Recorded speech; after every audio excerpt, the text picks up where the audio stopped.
actually did want to get into like a bit of a tattoo questions, right? Yes, sir. Because I don't know, you may have more than me. I don't have nothing on my stomach yet, but I got two full sleeves. I was peeping them too, right?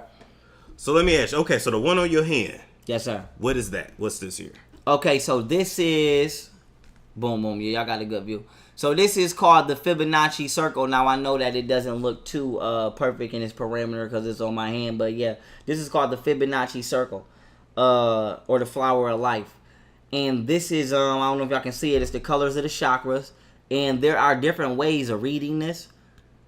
I would have to train the eye on how to actually see every shape, because this is actually every single shape ever created in one shape. Oh, so like right now, like if you was looking at it, or like, you know, maybe off camera, I'll show y'all, and if y'all go to my university when it's back up, you'll see, like, actually there's cubes in this, there's multiple spheres in this, there's octagons in this, it's a pyramid of this, and then once you're able to actually see every shape, it becomes what you see on my elbow, which is the Merkaba star, and this is the stage after the circle is broken, which is called Metatron's cube.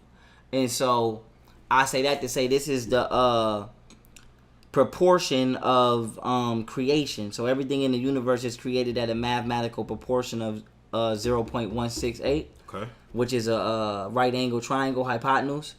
And when you continue to duplicate that or multiply that on itself, it spirals and ascends. Shit. And so when you take a right angle and you continue to multiply it, it begins to circle out and create a spiral, a cyclical spiral, or what you would call a cone shape, right? So not so much as a sphere at first, but a cone that becomes a sphere once it collapses on the center point. Okay. But long story short, this is just a subconscious reminder to myself of oneness.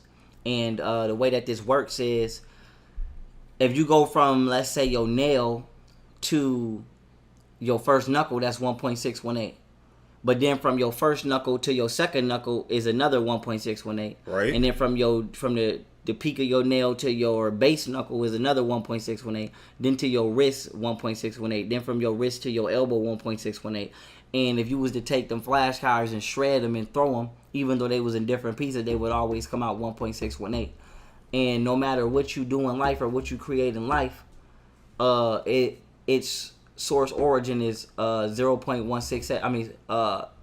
0.168, and that's called the flower to life in the universe, or in the solar system. That's called the music of the spheres. Okay. And I'm just over here in school, just learning. Yeah. I got you. And this is basically the base source of harmony for us. But long story short, that is what these means. Then I have you got Adam right there, right? Yeah. I have cartouches. These are called cartouches. As y'all can see, these right here on my arm, these symbols on my arm are called cartouches. And these cartouches are normally found, let's say the tombs. I don't like saying the grave site, because the reason I'm so important on my literacy is because the words do matter. Yeah. And a grave site is not the same as a tomb. A tomb is meant to preserve the body. And the grave is a medieval way of getting rid of it. Like, to be honest, burying the dead, I believe, not only curses the land the way we do it, but it's also haunting. It's like trapping somebody somewhere they don't want to be after death. And then on top of the fact, it's not an Afrocentric practice. So even if it is right, maybe it's just right for Caucasians, but it's not right. It's not. You said maybe it's right for Caucasians. Yeah, I'm being honest. Even if it is a proper form of burial, maybe that's just for them. But that ain't for us, because they got that. Actually, burying people 6 feet deep and putting them in coffins came from the bubonic plague during the dark ages of Europe, when they had to get rid of them bodies. Because they it was zoonotic diseases being spread. Yeah. But the people at the time didn't have medical science or hygienic understanding to understand, so they thought they was cursed. So they was dying from uncleanliness. So they figured if we bury the bodies, if we put it in something and then bury it, it would stop the curse. And then we still do that shit to this. If I die right now, somebody will try to bury me. Damn. But it's like, I don't live in Europe. I ain't running from the bubonic plague, So it's a lot of practices that we need to stop. That's ancient. We've been doing them shit since ancient time. But but these cartouches on my arm, on my right arm, this one right here is Pharaoh. On the back of it is divine. This right here is Aten, and then on the back of this is loyalty. And loyalty and Aten is on my left side because this is symbolic to femininity and reproduction and the building of elements. That's what femininity involves. Also, your second arm is feminine in nature and sacred geometry. Feminine energy has curvature. This is why odd numbers curve, like 2, 4, 6, 8. And then even numbers are more straight, like 1, 3, 5. Like they have that. They have more of a 180 degree angle in it. Gotcha. Like so, this is to denote all of that. This is just as much as I could give y'all right now, as fast as possible. So loyalty to the divine feminine on my left side, and then Aten is the highest level of consciousness before one reaches before their death. And this is also synonymous, which is Akhenaten, who was the brother of Thutmose, who was actually Moses. That's what they don't want you to know, that Pharaoh Aten, Akhenaten was the brother of Moses. Oh, shit. That's why I tell people all the time, how can you put monotheistic religions before Buddhism or Atenism, which is the Egyptian form of Buddhism, when blacks and Asians are not only the originators of Buddhism, but Buddhism was here before all monotheistic religions.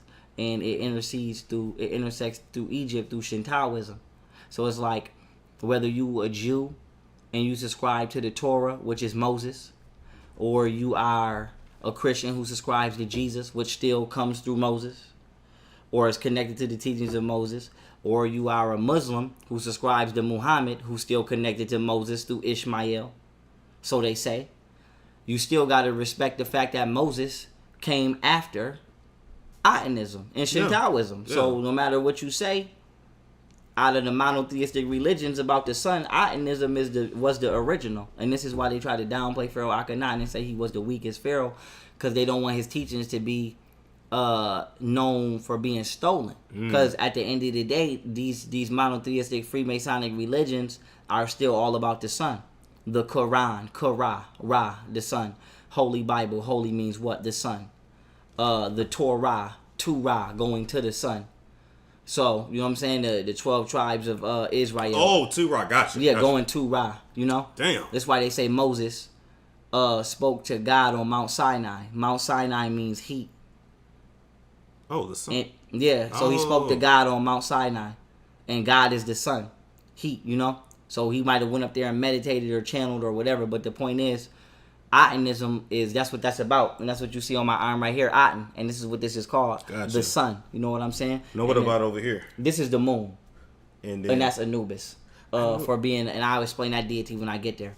And this also looks like the Japanese flag for a reason, because this is why Japan got that red dot on their flag as well. You know what I'm saying? No, why? What?